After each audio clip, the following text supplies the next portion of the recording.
What should you expect from the Minnesota Vikings at the Reese's Senior Bowl?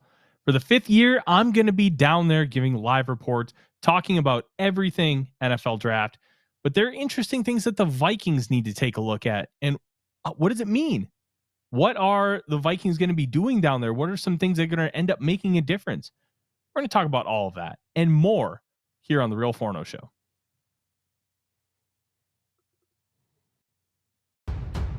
Ladies and gentlemen, welcome to the Real Forno Show, hosted by the one and only Tyler Forness.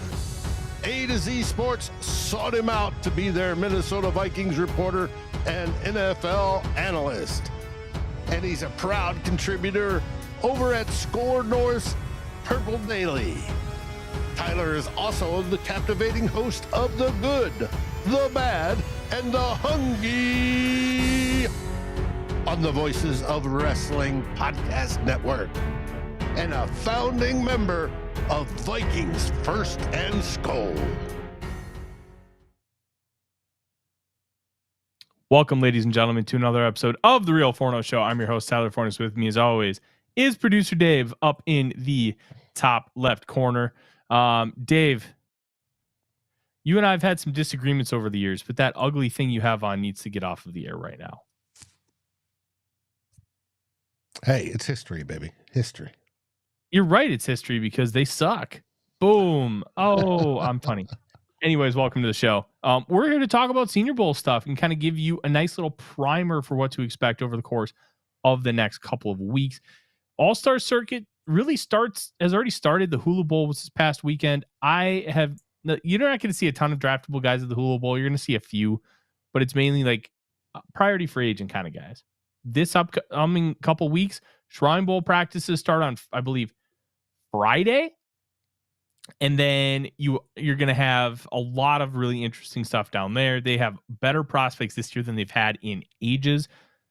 But the real big one is the Reese's Senior Bowl. And the Senior Bowl is going to be a hell of a lot of fun. This will be my 5th year going down to Mobile, first representing A to Z Sports, and the second official representing Vikings First and SKOL, because 2 years ago, we were in talks of kind of creating Vikings First and SKOL, and then we ended up doing so just about a month and a half after I left Mobile. It's going to be a lot of fun. And while I have a lot of fun down there, it gives us a lot of information. One of the interesting things kind of about the NFL draft process is we can get all the information. We can think we're right. We can think that this is what's going to happen. And then it just doesn't, because you have 32 teams that control everything. And when one team does something unexpected, everything else has a consequence. And that consequence can be good or bad. You know, for the Vikings, it was, hey, they got J.J. McCarthy at 10th overall, where we all believed that they really wanted to go get Drake May. There were reports about offers made to go get Drake May, big time offers to go get him. So when you have a guy like McCarthy, like you can't get May, so you get McCarthy. Well, all right, cool. Now you kind of maneuver around, and like that's brain fart. Excuse me. That's one of the unintended consequences. Like when you can't get a deal done, but when you can get a deal done, all of a sudden the Pats need a quarterback. So what are they going to do? Like it's an interesting ripple effect. And it begins all down in Mobile at the Senior Bowl. Plus, that's where agents get with team members and discuss how much for a donut, whether it's going to be $40 million a year type thing. Yeah, those conversations, they begin to happen in Mobile. For the most part, they happen almost exclusively at the combine. Oh, hey, let me buy you a cup of coffee. How does 40 million sound? I'll give you 24 ounces fully guaranteed. The other 16 you're going to have to wait for. Like, that's how they have these conversations. All backdoor. Everybody tampers. Everybody does. Remember last year, the whole Kirk Cousins tampering? I didn't think the Vikings would ever get any kind of compensation, but I figured the Falcons would be penalized. I also thought they'd be penalized more than just a 5th round pick. Andy Reid and the Chiefs lost like a 3rd and a 6th for tampering with Jeremy Maclin 10 years ago. It's a lot of money. That's a lot of draft capital. So some of those have been kind of skewed that way, where the punishments haven't quite been as consistent as maybe they should be. And like everybody does it. So who cares? Everybody tampers. You just don't blatantly do it to where it's bad. That's all you have to do. All right. Let's kind of, excuse me. Let's kind of continue this on, because I think the one interesting thing about the Senior Bowl is you get to see guys taking on other players. And for the Vikings, there is a lot of information they can gather from these guys. Last year's NFL draft, the Vikings selected a few Senior Bowl players. They got Walter Rouse. They got Will Reichard. They got Kyrie Jackson. So 3 of 6 is a pretty good, and they've consistently grabbed Senior Bowl players. Now, a couple years ago, they instituted where juniors and underclassmen can now play in the Senior Bowl when they weren't able to before. Senior Bowl was like an extra benefit for staying and graduating, essentially. Now look, college football is transactional. It's still got some of the cachet, but it's a quasi pro sport at this point.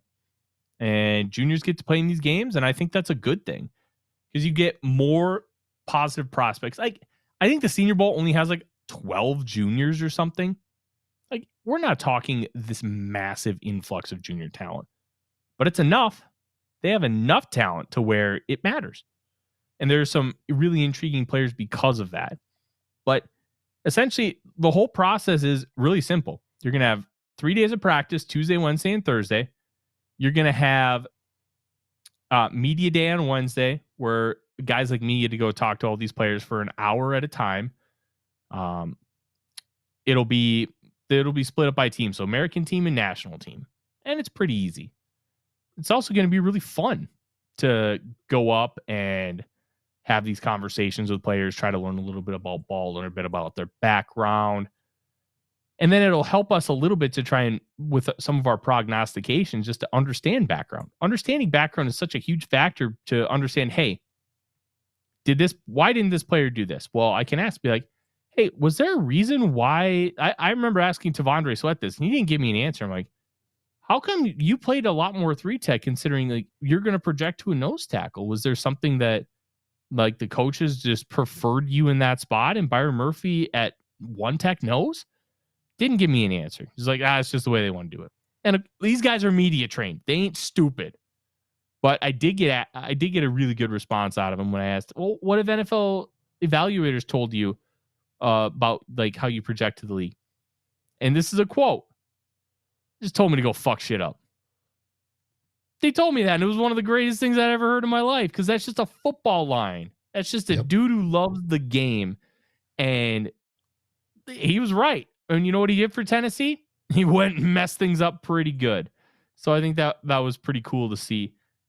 For me, the Senior Bowl is just a great place to network, to gather a lot of information. Practices do mean stuff, especially when it comes to lower level guys from like the FCS level in Division II that come up and they show their stuff against like big boy competition. David Walker from Central Arkansas, the pass rusher. That's a dude everybody's going to have their eye on, because like, okay, he dominated FCS. He's a 3-time FCS All-American. Can he do it against the big boys? A guy like Levi Drake Rodriguez would have been awesome to see in this event, because of that. He went from NAIA, which is the lowest level of college football, all the way up to FCS and played well. But we never got to see him on like the all-star stage, which it kind of is what it is. But you get to see these guys on an all-star stage, and you get to see them doing drills, one-on-one drills, see how they handle leverage, see how they handle speed, see how they handle all these different elements. And I think it's a really, really fun experience. Plus, I'll never forget the first time I went to Mobile. We walked into the hotel. They don't do this anymore, like because COVID kind of changed everything. But you could walk into the media hotel. The players also stayed there too. And my gosh, there were dozens and dozens of Krispy Kreme donuts just sitting everywhere. Dave, you could have had 20 Krispy Kreme donuts and nobody would have batted an eye. It was incredible. I miss having that. Now I just love them to have Waffle House available in the hotel because I love Waffle House. Both are very good. Yeah. So throughout the rest of the week, and then we're gonna end up talking about some players. It's gonna be probably a little bit of a shorter episode tonight, just because like this is just kind of a primer for what we're gonna see over the next week and a half, and we're gonna have some content. We're gonna have some stuff that we're gonna be able to get out to you. We're gonna try and have a show recorded for Monday because I will not be available because I will be traveling. But one of the interesting things about the week is you get to see practice and you get to have these media calls, but it's about gathering information about what other people see in these prospects. Hey, what did you think of this guy? Hey, where do you see this guy coming off the board? Having those conversations is a really important factor here, because what these conversations will do is be able to help you figure out your own thoughts and help contextualize what you think. I don't have conversations like, hey, what do you think of this guy? So they'll tell me what I should think. But like I talked about on Purple Daily Meat and Potatoes earlier this week, when it comes to some players, like I don't like Caleb Johnson from Iowa. I think he's overrated. But I know people that are smarter than me think he's pretty good. So what do? I ask those people, why do you like him so much? I don't get it. And I don't come at it from a place of disrespect. It's trying to learn. Because if somebody smarter than me has a different opinion, well, then maybe I should reevaluate mine by listening to what they have to say. And sometimes they'll make a good point and I'll go reevaluate and be like, hey, I think I was wrong here. Or be like, no, I just still disagree. I saw this, and that's one of the best parts about this whole scouting process, and having those conversations rocks. I really enjoy having those conversations. It's a lot of fun. And I'm going to be able to share a lot of that stuff with you over the course of the week, over the course of the next couple of months. And I do think that there's going to be a lot of really fun prospects to talk about here, Dave. Good. I saw that there's like 157 players invited to go to Mobile. They break them up into different groups. They have DBs and defensive line. They don't break them up any further than that, at least on their site. So it's going to be interesting to evaluate and then further break these guys down. And we had a question from Cause and Effect of Play GM. What positions are you zeroing in? Defensive tackle, cornerback, and which positions are you going to hit when finding depth? So the ones I'm going to be zeroing in on, I always zero in on corner and wide receiver. It's so much easier to see those in real time versus what you would see with one-on-ones in the trenches. Don't get me wrong, I'm going to be watching it all of it. But we also get access to the practice film. So I like to watch the one-on-one reps from Senior Bowl practices based, like kind of looking at that. I like to look at the trenches, with a more focused lens, because it's harder to see in real time a lot of the nuance. That's why the All-22 is so incredibly important. I want to see how that manifests. And I can see better with releases and route running from the stands with wide receivers and DBs than I can otherwise. Yeah, I think that's an important factor. Where you guys sit, where they usually do the linemen at the other end of the field.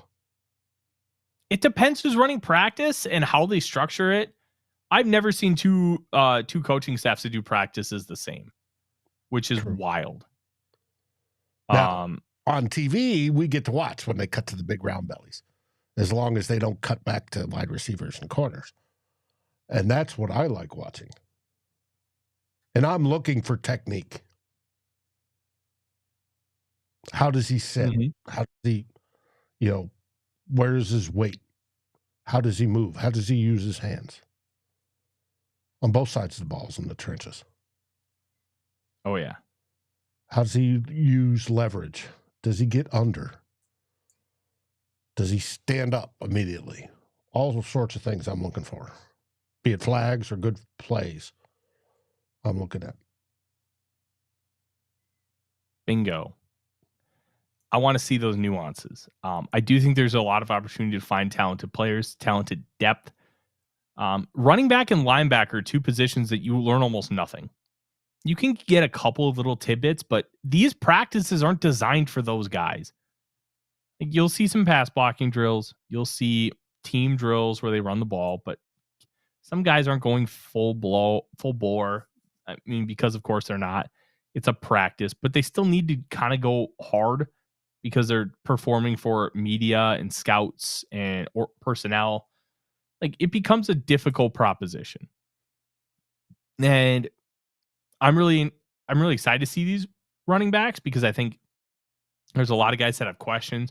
It's also an incredibly deep class, but we just may not learn a whole lot. And that kind of stinks. It really does. I wish we were able to see more. I do remember, I remember seeing Ivan Pace, and I'm like, oh, that dude's got juice, but he cannot move side to side. And, well, that's manifested itself. He really can't move side to side. He's just not that guy. But I do think that it's a lot of fun to watch these practices. It's like, God, I'm not supposed to be doing that. It's only 6:23. Do we know which teams are coaching? It's different now. They get it's like all-star kind of coaching staffs where they're promoting guys into new spots. Like, I think Mike Kafka is the head coach for one team, and like assistants are being promoted into the coordinator roles. Like, they're being very intentional about it. And they want to use it as like an opportunity to grow. So it used to be that the worst two teams would just go down and coach the Senior Bowl. Now it's more all-star kind of coaching staffs giving opportunities to coaches to be in different roles. So I haven't seen a Vikings coach yet. That doesn't mean there isn't one. I'm going to try and find out. I was just looking on their site and I can't find it. Coaching staffs. I know they try to put some coaches in that might be a quarterback's coach and put him in an OC position type deal. Mm-hmm. As development. The head coach. The head coach of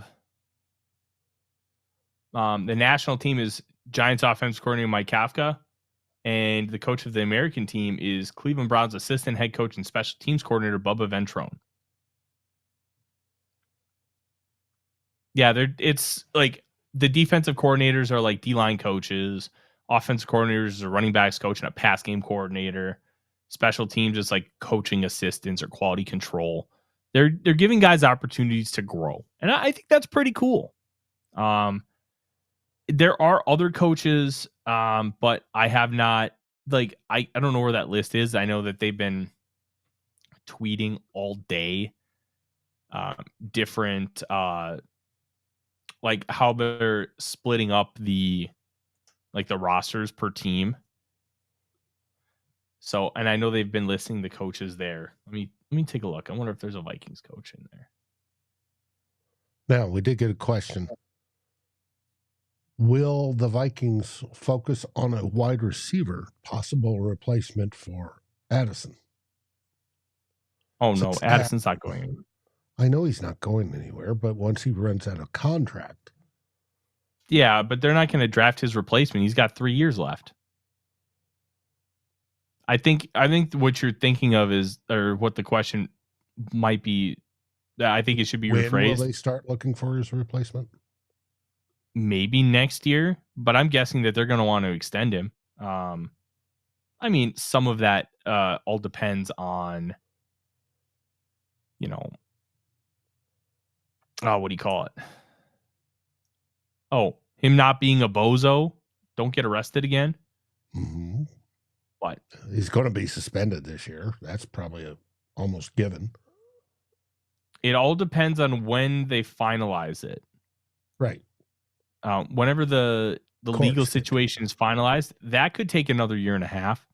I'm guessing his next hearing date is mid February. I think it's like right after the Super Bowl. So that's probably the next thing that we're going to see.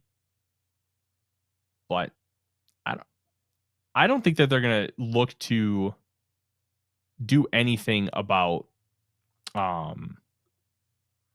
Addison. I think he's fine. Naylor, maybe? Like, I don't think Naylor's any kind of guarantee. But we'll see. I think there's some interesting receivers. Not really a lot of high-end guys. A lot of, like, wide receiver 2, 3, and 4s. Some interesting players. And we'll kind of talk about some different prospects here in a little bit. But, like, the quarterbacks aren't that good. I see there's some chat about Jackson Dart. I think Jackson Dart stinks. Jalen Milroe. I wonder how much he's going to participate. One of the big things about Milroe is he's got all the tools. He just doesn't know how to use them. He really doesn't. He doesn't understand how to use his arm. But because when he's on, he's really good. When he's off, it's like, oh, this is a disaster. Are you going to be able to harness that? People, they harnessed it with Josh Allen, and not everybody's going to be Josh Allen. Josh Allen is incredibly rare, but that's the idea. You have all this talent. He runs a 4.3 at 6'1", 230, and he's incredible with the ball in his hands. And he's got a pistol whip of an arm, and he can chuck it downfield with ease. But it's everything else. It's just like, man, this stinks. It stinks. And how do you quantify that? How do you decide where to draft this guy? I don't know. Don't know. Purple Pessimist asks, is Peyton Zedrick from Air Force participating? I'm not seeing him on the list, Purple Pessimist. I only see one academy on there, and it's Rayan Lane from Navy. Yeah, I didn't even realize that there was a guy from Navy on the list. Interesting. And he's a DB too. Ooh. That's fascinating. Okay. I'll remember that. I will remember that. But there's some interesting hold on, Anthony. Jackson Dart is not Spencer Rattler. Jackson Dart does not have any kind of the talent of Spencer Rattler. Jackson Dart is a college quarterback that puts up big numbers. He's not going to translate. I argue with my boss about this all the time. He loves Jackson Dart. Thinks he's like potential QB1. And I'm like, I even told him the other day, it's like, dog, I think we need to have an intervention. This is no. Absolutely not. But I do want to take a moment. What? They have 7 quarterbacks on the list. Yeah, I think one of them is not going to participate. My guess is one of them is injured because Seth Hennigan is a late ad. Okay. So we'll see. We'll see. I do want to take this time to remind all of our friends, Dave, about our partners at Underdog Fantasy. There it is. Underdog Fantasy helps you just enjoy the games more, especially games where you may not have a rooting interest. I like to just have like a 2 to 8 pick lineup, and you can win up to 1,000 times your money. You can just do $1 and just put a little bit in the game and have fun and just enjoy yourself. And you know what? Maybe you can make some money too. I've made some, and it's been a lot of fun. But that's all you got to do. Pick higher or lower on different lines. One pick that I really like is I like, where is it? I had it loaded up on here. Saquon Barkley, longest rush, 21.5 yards. I like going over that. That dude just keeps busting out 30, 40, 50, 60, 70 yard runs like they're collecting candy on Halloween. He's just absolutely absurd. He's having a great week or a great year. And you could argue that he's the MVP. But that's all you have to do. Pick over under on multiple different players with their stats. and have some fun. That's all you got to do. And the best part is, if you've never signed up, go to underdogfantasy.com, find them in the App Store, register with my promo code FORNO, FORNO, in all the following states that you see on that map, and you can claim your first-time deposit offer up to $1,000 in bonus cash. If you put in $1,000, you get $1,000 for free to place on any lineups you want. And when it comes to NFL Combine time, that's the fun time of the year. That's when I really enjoy it. But you got to make sure that you are old enough and that Underdog is available in your state. And if all those things apply for you, have fun, because that's what I do.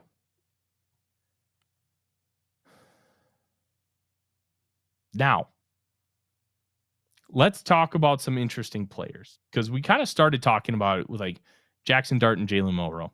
I would consider betting on Jalen Milroe. I would not touch Jackson Dart with a 10-foot pole, when you consider draft capital, but that's just me. But let's start with quarterback. I've got everything sorted by position here. Milroe's interesting. Tyler Shuck out of Louisville. He's got talent, but he's 24 and he's always hurt. That doesn't necessarily scream, hey, I should draft you, but he's getting buzz. So it'll be interesting to kind of see. Riley Leonard just played in the national championship game. So did Will Howard. So we're going to have those guys. And then Dylan Gabriel from Oregon, who I also don't think is very good. Then the last one is a very fun quarterback, Seth Hennigan from Memphis. He's a 4-year starter. He's got talent, but he just couldn't quite get over the hump and put it all together. So it'll be interesting to see how these guys perform in Mobile. I think there's going to be a lot of discussion about Jalen Milroe. Going to be a lot about Riley Leonard and Will Howard. But I'm intrigued to kind of see what those guys end up looking like. And how they end up throwing to these receivers in these one-on-one drills is going to be really interesting, because like it's easier to throw the one-on-ones than it is in team drills, because it takes so much to develop any kind of chemistry with these guys, because it can take like weeks. And we saw that over the course of training camp with like Sam Darnold and Justin Jefferson. It takes time. You have to grow and nurture and develop it. And quite frankly, I don't know if they're going to be able to be in a position to where they're going to be able to develop that in the course of 3 days. That's a lot to ask. It's a lot to ask of these guys. But running if back they do excel at it, it could raise their draft stock, which they're all hoping for, especially in a QB needy league when supply and demand is way off kilter.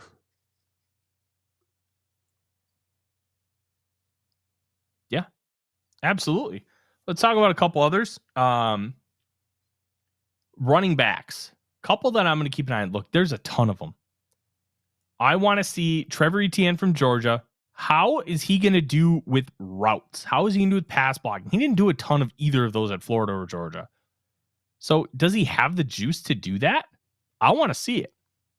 I really do. I want to see a guy like Marcus Yarns from Delaware. Shout out Kevin Fielder. Like that dude, it seems to be pretty talented. I haven't watched a lick of film, but Kevin loves him, and I trust Kevin's ability to understand football players. So what does he look like against some of these guys? Can he pass protect? Can he run routes? How does he look on the field? And the last one, LeQuint Allen from Syracuse. I love this dude. I love LeQuint Allen. He's got juice. He's got size. He's got power. He can catch the ball out of the backfield really well. He can pass block. I think he's an underrated back in this class. And I think this is going to be the beginning of his ascent. I mean, I don't think he's going to be like a second-round pick or anything, but I think he can get into the third round with a really good process. I like him a lot. And especially on that Syracuse team, he was one of the big catalysts behind Syracuse's resurgence with 10 wins this year. So it's going to be a fun group, but we're not going to see a ton just because they're running backs. They don't do a lot when it comes to like Senior Bowl style practices where it's more of like an all-star format. All right. Let's talk about a couple wide receivers here. I'm intrigued to see if Kyron Lacey makes the game. I was asked earlier in a DM about how Kyron Lacey's legal issues would hinder him. I don't know if he'll be here because he got arrested.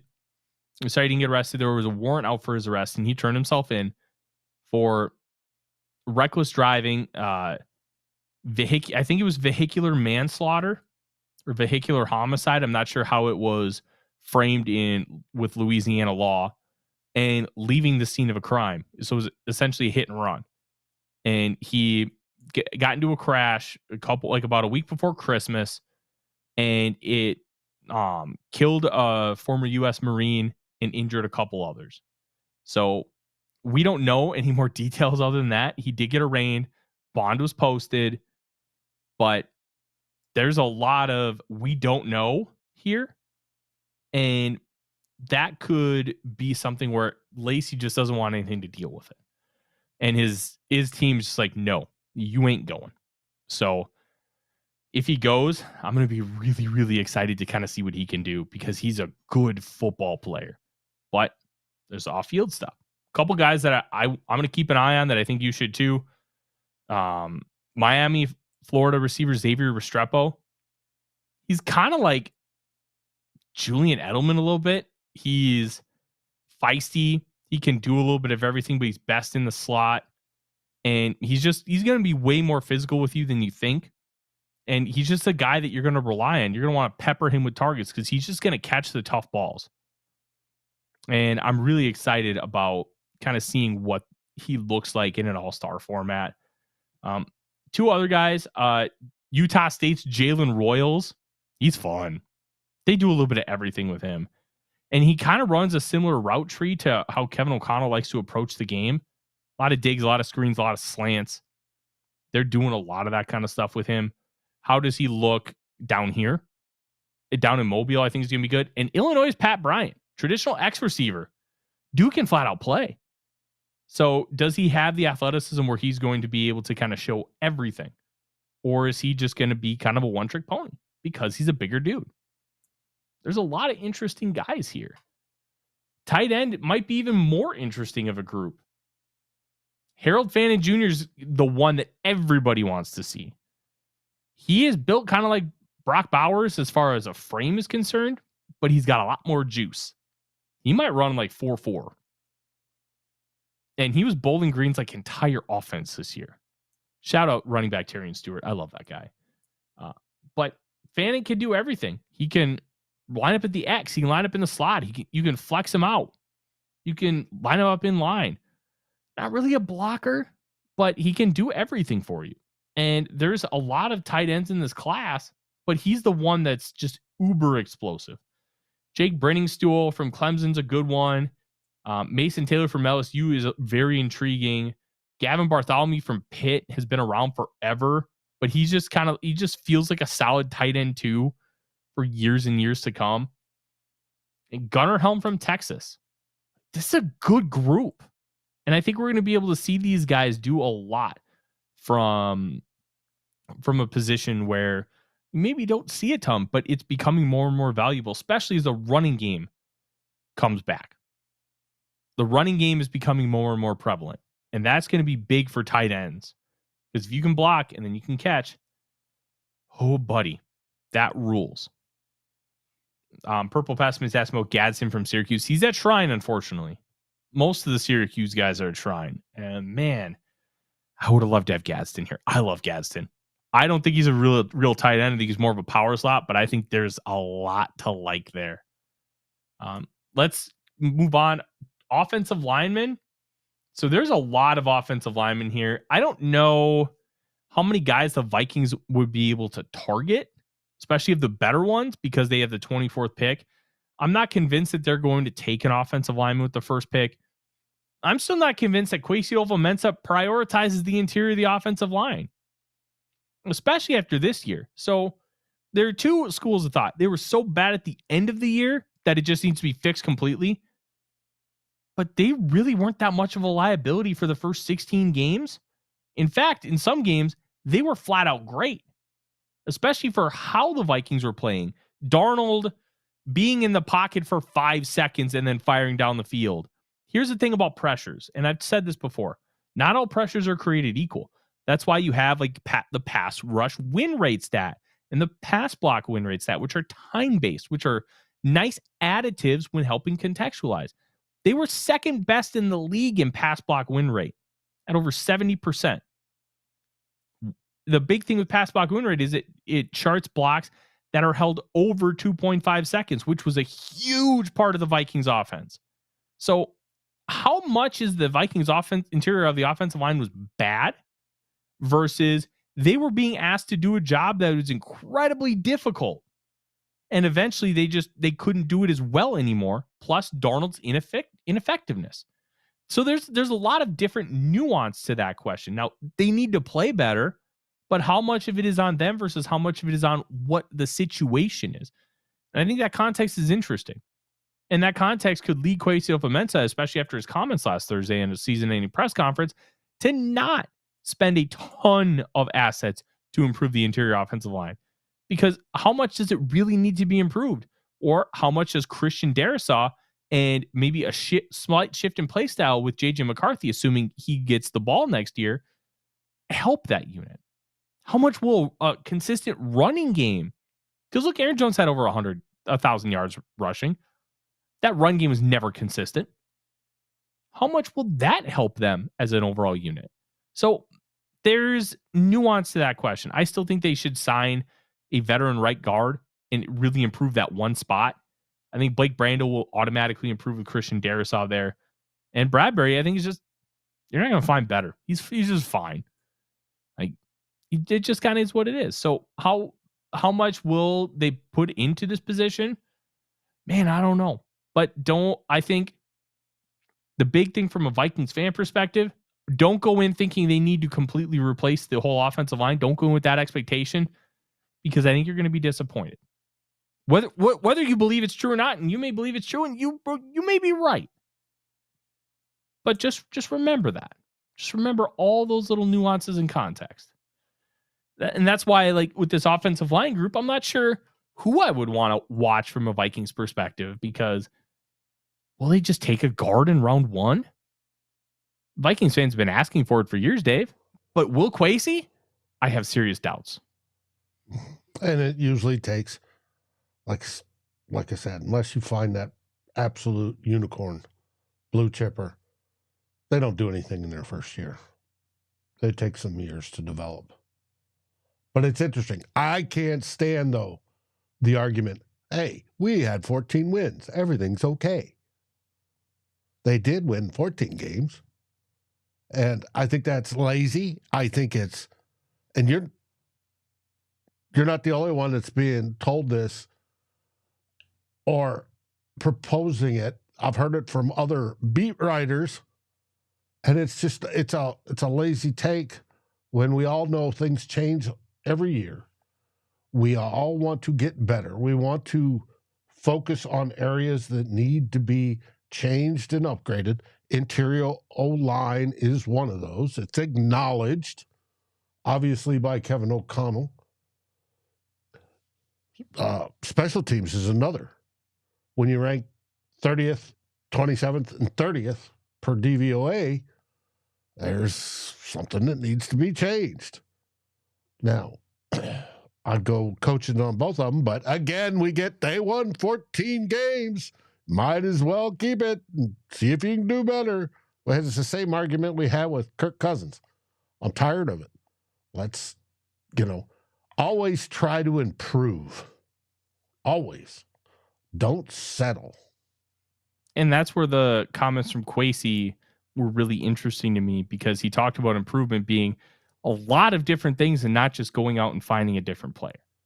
And all I'm saying is, even if you believe that they need to go and replace all three guys, and you may be right, I don't think they're going to. Oh, they can't. They don't have enough resources to. Oh, no, they absolutely do have enough resources. Well, would it be smart to use those resources that way? No. You're not going to go out in free agency and find 3 interior O-linemen starting. I mean, you could. The Bills in one offseason replaced 4 of their 5 starters, and I think it was 2019 to 2020. Mm-hmm. Like, you can do it. Is it smart to? No. But I have a feeling the Vikings fans are going to be let down if they only sign like one $10 million a year guard and that's it. Because I think that's what's going to happen. They're going to sign one guy and call it good. And he's going to be mad because he's going to be at $10 million versus Trey Smith at 22 to 25. That's the dream, but will Quasito Fomenta want to do that? I have my doubts. I really do. But enough about the O-line. A couple guys from the O-line to watch. Marcus and Bo from Purdue, probably going to shift from left tackle to center. Gray Zabel, also a left tackle from North Dakota State, probably going to move inside to guard or center. Though those are a couple of guys I could see the Vikings, especially with like a trade down, maybe getting them in the round 2. But a lot of these guys are like tackles. Armand Membu from Missouri, he could go like top 10, top 15. Ariante Ursary from Minnesota could go really high. There's a lot of really talented players, but like the higher end ones, I have doubts that the Vikings will end up prioritizing because of everything we just talked about. Let's see. Defensive line. I think this is the group to watch this year. They don't have them separated edge rushers and D tackles. A couple guys that I want to point out. A lot of talk about Deion Walker. Deion Walker's got to prove something in Mobile. His 23 tape was awesome. His 2024 tape, kind of bad. And I'm really curious if he was hurt because it almost looked like the athleticism that he flashed heavily because he was a 350-pound guy that could move. And they dropped him into coverage and he was moving really well for his size. That was gone. It was just wild. He didn't have it anymore. Why is that? Can you show something? He also plays with like way too high a pad level. So what I mean is, like when you play defensive and offensive line, you want to be in like a squat. You want to have your butt down and you want to be able to get underneath the armpits. Deion Walker's like straight up. He doesn't get down enough. So what's he going to do in Mobile? I want to see him be a good athlete and play with good pad level. If he can't do that, I have real concerns because the tape that I've seen so far in 24, I haven't finished my scouting reports. So I'm allowed to change my opinion. It wasn't that good. That scares me, especially a guy that's supposed to be a game wrecker up front. So I'm going to be watching him really close. Marshall edge Mike Green. I don't think the Vikings would draft Mike Green. Holy crap, can this guy move? He's so good. He's kind of built like Dallas Turner, where he's lanky, he's kind of skinny, and he just absolutely crushes quarterbacks. Like he's real good at that. But is he going to be able to hold up against the run? Is he strong enough? Because he gets displaced a lot. It's like when you're like 18 years old and you're standing next to your 10-year-old sister and you can just push her out of the way with one hand. Like that's kind of what it's like. He can just be pushed out of the way easily. So how are you going to fix that? How are you going to show improvement? I'm really intrigued to see that. There are a lot of really interesting players in that mold where you have some real questions. We've got, I wish Tennessee edge rusher James Pierce was here because Pierce was talked about as maybe a first overall pick. He's probably like I don't know, he'll go anywhere from like 10th to 30th. He's probably a first rounder, but is he a bona fide surefire one? Not anymore. Jordan Birch from Oregon. He's kind of built. He's like 6'6", or sorry, he's like 6'3", 280. He's a big dude. And another big dude is Shamar Stewart, Texas A&M. He could go top 10. He could go top 5. Davey's 6'6", 290, and he moves like Jonathan Gennard. Like he's a huge dude with a crap ton of athleticism. How does that manifest? If he could absolutely dominate in Mobile, it wouldn't shock me one bit. This is a really, really, really fun group. Walter Nolan from Ole Miss, the D tackle, is probably one everybody here is going to want to watch because I think he's actually in play if he makes it to 24. Based on everything we know right now, we could completely change our minds and say 2.5 months. But right now, yes. Linebackers, we're not going to get a ton of linebackers. Like, the Vikings don't really need one. I still think if they end up with Jahad Campbell to play next to Blake Cashman, I'd love it. But they don't need a linebacker. Cody Lindbergh from Minnesota, if he's healthy, he's gonna participate, and I think he's pretty good. I like Lindenberg a lot. The one that everybody's been talking about, Carson Schwessinger from UCLA. That's a name to keep an eye on because like guys like Dane Brugler, like this guy's got like first round tape. So how does he look? I want to see that. Last position group, and I know one that everybody is going to be keeping an eye on because the Vikings need a bunch of them, is defensive back. Azariah Thomas from Florida State's going to be one to keep tabs on. I'm going to be watching Malachi Moore. He's like a nickel from Alabama. I think he's a little underrated right now. Jacob Parrish from Kansas State. He's like a slot guy, really good player. Maxwell Hairston has been sent to the Minnesota Vikings. Tall, long, athletic corner from Kentucky. My favorite player in this class right now is Quincy Riley from Louisville. Everybody remembers how obsessed I was with Jarvis Brownlee Jr. last year. I would shout it from the rooftops how much I love that guy playing football. Quincy Riley might be a better version of Jarvis Brownlee Jr. Like, this dude is a monster. And I want to see him in Mobile. I will probably be locked in on him more than I am anybody else. A couple other guys that you're going to want to keep an eye on it from the DB perspective. Western Kentucky's Upton Stout, kind of small, very feisty and aggressive, really good ball skills, especially with like a later round pick. Billy Bowman, the safety from Oklahoma. Xavier Watts, the safety from Notre Dame. Andrew Makuba, the safety from Texas, who's a Clemson transfer. There's some, and then last one, Trey Amos, the cornerback from Ole Miss. That is a dude. I gave him a high second round pick, or high second round grade, excuse me, because I actually have a scouting report finished. I don't think he's quite athletic enough to play full-time man in the NFL because I don't think he can turn and be able to run with receivers down the field, especially when they're faster. But there's a lot of good from Trey Amos. This is a really fun group, Dave. I wasn't sure how fun this group was going to be because this was viewed as a class that isn't exactly great. There's a lot of talented dudes that are going to be in Mobile. I'm really excited to see them. You forgot one group, though. What, the kickers? Yeah, special teams. They got 2 punters, 2 kickers, and 2 long snappers. I'm going to be honest. I'm not going to talk about the special teamers because I don't know enough about scouting special teams. So, well, you need to watch the punters because our punter's a free agent, Mr. He's Wright. an exclusive rights free agent. He'll be back. Yeah, he'll be back. Never mind. Yeah. That's one of those. It was like Jalen Redmond. Mm-hmm. There was no way he wasn't going to be back. Right. It's one of those kind of deals. They may choose to bring him competition. I wouldn't. I think Wright was pretty good last year. And it's good to have that consistency with your kicker and your long snapper. But I'm kind of excited about it. I'm excited to see what this looks like.